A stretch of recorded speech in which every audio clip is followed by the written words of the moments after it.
은퇴는 끝이 아니라 새로운 시작이다. 라는 말 많이들 들어보셨을 겁니다. 그런데 막상 그 시작점에 서보면 어디서부터 어떻게 시작해야 할지 막막한 게 현실이죠.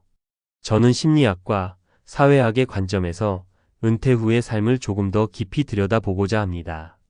1. 은퇴 후 공허함, 정상적인 감정입니다. 먼저 말씀드리고 싶은 건 은퇴 후 느끼는 공허함이 결코 이상한 감정이 아니라는 겁니다. 오히려 정상적인 과정이라고 보는 게 맞습니다. 평생 일정한 루틴에 맞춰 살아온 사람이 하루아침에 그 모든 걸 내려놓았을 때 마음이 허전해지는 건 당연한 일이죠. 왜 그럴까요?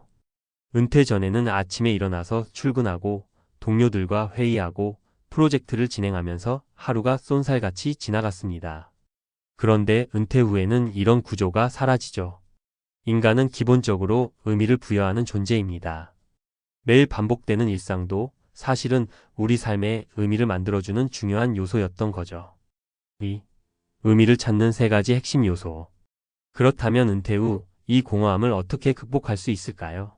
저는 연결성, 도전, 기여, 이 세 가지를 핵심 요소로 말씀드리고 싶습니다. 1. 연결성, 사람과의 관계. 인간은 본능적으로 사회적 동물입니다. 직장에서는 동료, 상사, 후배와의 연결이 자연스럽게 유지되지만 은퇴 후에는 이 연결이 약해질 수밖에 없습니다. 그렇기 때문에 의도적으로 새로운 사회적 연결을 만들어야 합니다. 지역 커뮤니티에 참여하기, 독서 모임, 동호회 활동하기, 온라인 커뮤니티 활용하기. 이런 활동들은 단순한 여가를 넘어서 자신이 어딘가에 속해 있다는 소속감을 느끼게 해줍니다. 이 도전, 새로운 목표 설정.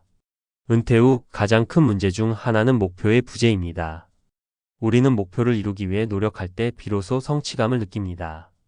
그래서 은퇴 후에도 작은 도전을 계속 만들어야 합니다. 새로운 취미 배우기, 악기, 그림, 요리 등, 언어 공부하기, 마라톤 같은 신체적 도전하기. 이 도전들은 삶의 활력을 불어넣어주고 매일 아침 일어날 이유를 만들어줍니다. 3. 기여, 나눔과 봉사의 가치. 은퇴 후에는 더 이상 누군가에게 필요한 사람이 아니다 라는 생각이 들 수 있습니다. 하지만 사실은 그렇지 않습니다. 오히려 은퇴 후가 더 많은 사람들에게 기여할 수 있는 시기입니다. 청소년 멘토링, 지역 사회 봉사 활동, 자신의 전문성을 살린 컨설팅이나 강의. 이런 활동들은 단순한 봉사를 넘어서 자신이 여전히 사회에 필요한 존재라는 자부심을 심어줍니다. 3. 실제 사례로 본 의미 있는 은퇴. 사례 1. 70세에 다시 시작한 화가 이 선생님. 이 선생님은 평생 교직에 몸담다가 은퇴했습니다. 처음엔 TV 시청과 산책으로 시간을 보냈지만 점점 무료함에 시달렸죠. 그러다 청소년 시절 좋아했던 그림 그리기를 다시 시작했습니다. 처음엔 혼자 낙서하듯 그리던 그림이었지만 점점 실력이 늘면서 지역 전시회에도 참여하게 됐습니다. 이제는 동네 아이들에게 무료 미술 수업도 하고 있습니다.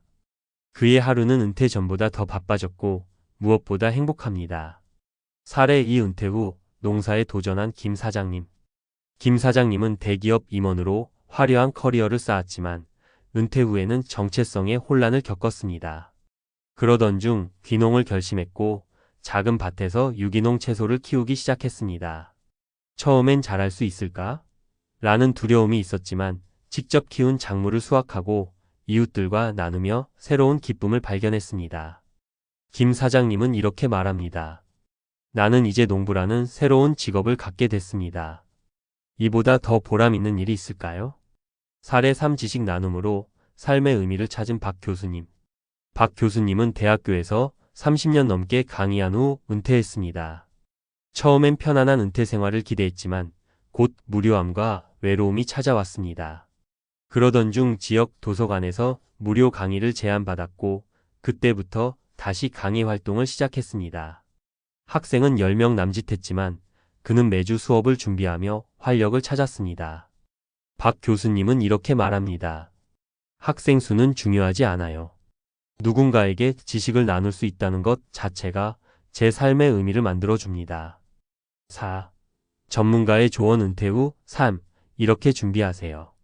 미리 준비하라. 은퇴 직전에 준비하기보다는 50대부터 서서히 관심사를 찾고 취미를 개발하세요. 적극적으로 움직이세요. 새로운 사람을 만나고 새로운 경험을 두려워하지 마세요. 내면의 목소리에 귀 기울이세요. 나는 무엇을 할 때 가장 즐거운가? 를 계속 질문하세요. 작은 것부터 시작하세요. 거창한 목표가 아니라 일상의 작은 즐거움에서 의미를 찾으세요. 5. 마무리하며 은퇴는 일의 끝이 아니라 의미 있는 삶의 시작입니다.